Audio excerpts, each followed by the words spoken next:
If you look around your life and see a trail of unfinished ideas, a piano collecting dust, an unfinished painting leaning against the wall, and a sudden urge to get into a new sport, you probably feel a very specific kind of inner pressure.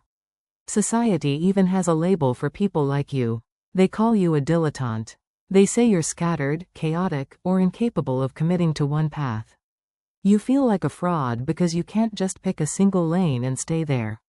You've probably heard the saying about knowing many skills but mastering none, and you've likely turned it into a weapon against yourself. But what most people forget is how that quote actually ends.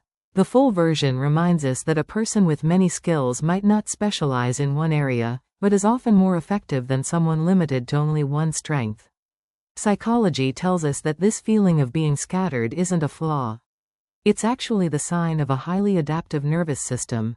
You're not failing at specialization. What you're doing, without even realizing it, is building something rare, a cognitive structure known as an M-shaped mind. While the world keeps telling you to narrow your focus, your brain is preparing you for a future where extreme specialization is actually dangerous. To understand where this anxiety comes from, we have to look at the lie you were sold. For most of the last century, the world operated like an I-shaped game. Success went to the people who dug one narrow hole as deep as possible. It was a forgiving environment, more like football, where the rules never change. If you practiced the same kick for 10,000 hours, you won. But that's not the world you're living in anymore. Your brain knows this instinctively. The modern world is what psychologists call a wicked environment. The rules shift constantly, and in a wicked environment, specialists are fragile. When an industry changes, the specialist becomes obsolete. One year you're obsessed with electrical wiring and a built website. The next year, you're fully absorbed in photography, long-distance running, and learning a new language. To someone on the outside, this looks like chaos. They might say you're unfocused or strange. But what you're actually doing is collecting data from completely different domains. This is where things get interesting. Psychologists call this process far transfer. Specialists rely on near transfer.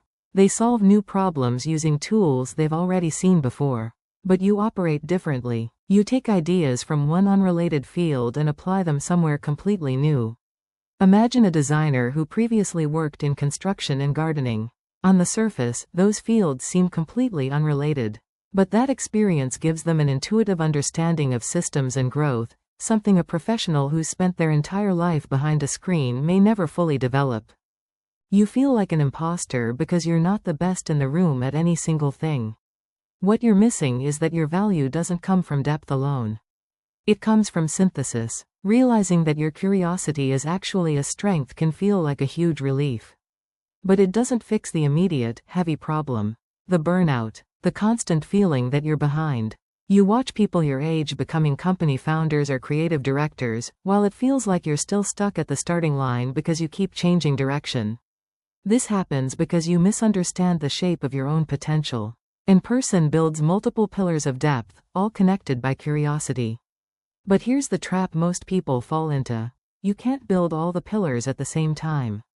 If you try to learn investing, write a book, and start a company all at once, you'll burn out. The people who make this work practice serial mastery. They move through life in seasons. You might spend your 18 fully immersed in creative work. Then in your 25, you shift into a more practical path to support yourself. That doesn't mean you abandoned creativity. It simply means that chapter of building has reached its end. There's one last psychological advantage you have, and it comes straight from evolutionary biology. It's called redundancy. In nature, redundancy isn't wasteful. It's strength. Your broad mix of interests is your built-in backup system. If you only know one trade and technology wipes it out, that's a scary place to be.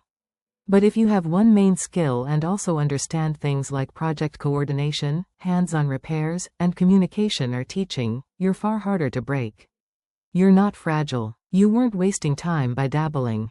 You were practicing strategic adaptability. You were building a safety net of skills so that no matter what happens to the economy, technology, or the job market, you always have a pivot available. So stop apologizing for your graveyard of hobbies. You were never meant to be just one thing. You were built to connect worlds that others don't even know exist.